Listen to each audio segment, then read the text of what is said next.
Hey everyone, how you doing? In this video I'll introduce my newest Spitfire and give you a quick walkthrough of it. So here it is. This is another 1979 Triumph Spitfire. This is early part of 1979 where they're still using steel bumpers. So the actual manufacturer date in the car was July of 1978 and is built just like the 78s. So got the steel bumpers front and back and the black overriders. This one is in a lot better shape than my other one. This car sat for 23 years doing absolutely nothing up in the guy's garage. So yeah, it's got, I believe, 59,000 original miles on it. So, yeah, overall, it's in extremely good and solid shape. It does need some work concerning the body. Down here is one of the worst spots. You see where rust is starting to eat through. And back here, you see down through here where the paint is bubbling. That means there's rust behind there pushing the paint out. So that's another rust issue that has to be fixed. Down here in the corner, there's some major bubbling going on here as well, so that will have to be, addressed. But other than that, floorboards are solid. No holes whatsoever. The back panel, all this through here is in good shape. I do have to rework the electronics in it a little bit. The running lights don't work, and I was having trouble with the brake lights, and come to find out the bulb sockets in the trunk are bad. And here you are. This is actually the original jack bag. Has the original jack, original lug wrench, and all that stuff in there. That's factory original. Factory original, scoot this over, spare tire with the original tire cover. And of course, there you go, another full-size 13-inch rim with beauty ring. And another spare tires, of course, flat, but it's actually got the place for the spare. Trunk's in solid shape.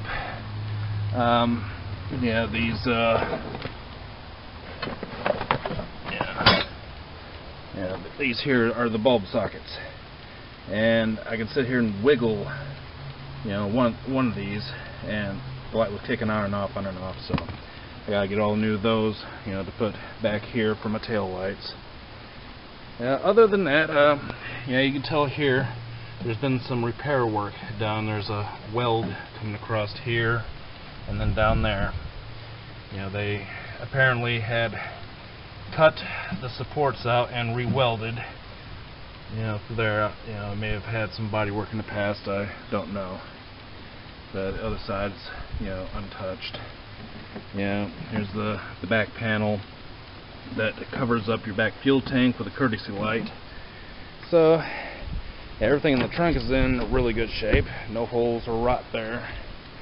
Floorboards are solid. I got the top folded, as proper as I can get it. Carpeting throughout, floor mat. The seats, as you can tell, the trim is shot, but the foams are still in really good shape. So I just need to get some trims and redo the seats and all. The foams still feel, pretty good. The passenger seat's the same way. That's why they both have seat covers, and they did get, actual, Triumph seat covers to put on. The dash is in, really good shape, so, and nice steering wheel. And underneath the bonnet, we have a 1500cc engine,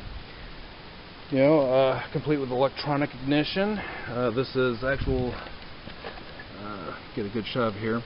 This electronic ignition is made by Lucas, so That's the original manufacturer for the British electronics on this car, which can sometimes be a little bothersome. So, yeah. But, yeah, it's got the upright radiator. It's got the fan with fan clutch. I think the fan clutch may need replacing because it just feels kind of a little too free for my liking. So, but I'll check that out.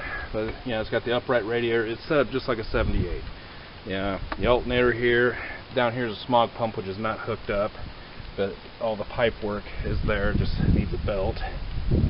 And yeah, see, I think I see why they took the belt off that smog pump's about locked up. You know, started down there. The original mechanical fuel pump does not work anymore, so they put in a electric fuel pump. So if I keep the electric fuel pump, I'm probably gonna have to put in a fuel pressure regulator because it does, you know, smell a bit rich of gas when it's running. But yeah, and all this up here, everything works. The car runs, it drives. I do have to check the oil pressure in it. You know, the previous owner did tell me when it gets warmed up, it does have a slight knock, which is indicative of a rod bearing. So that's the next thing I'm going to do. Is I'm going to hook up an actual oil pressure gauge. I'm going to see what the oil is doing and go from there. So, but anyway, as far as the introduction for the car, you know, it's got the factory Zenith Stromberg carburetor with a water-controlled choke. And this is the first one I've ever had that had a water-controlled choke. All my other ones have been manual choke. So this is a bit of a new one for me. But you know, the air filter box and all that, radiator hoses. Down there you can see the dipstick for checking the oil. It's in a bit of a tight area.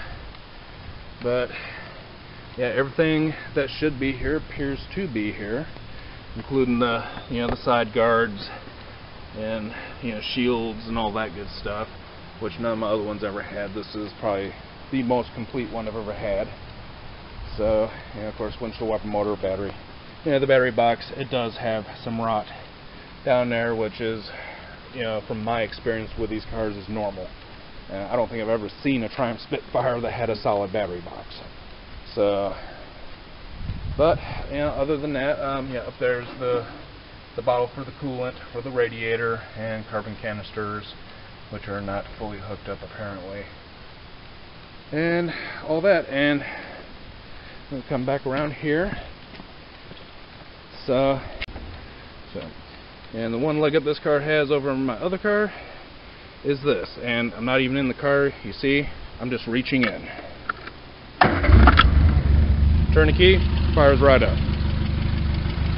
I don't have to pump the gas or anything. So, and there it is. It's a fully running engine. With it running like this, you can't hear a knock. But if you rev it up, you hear like a little clunk or whatever. So, yeah, that's something I'll have to check into. So, I got plenty of spare parts, and all that. There's the prop rod for my old Spitfire. I've already started transferring some of the parts over.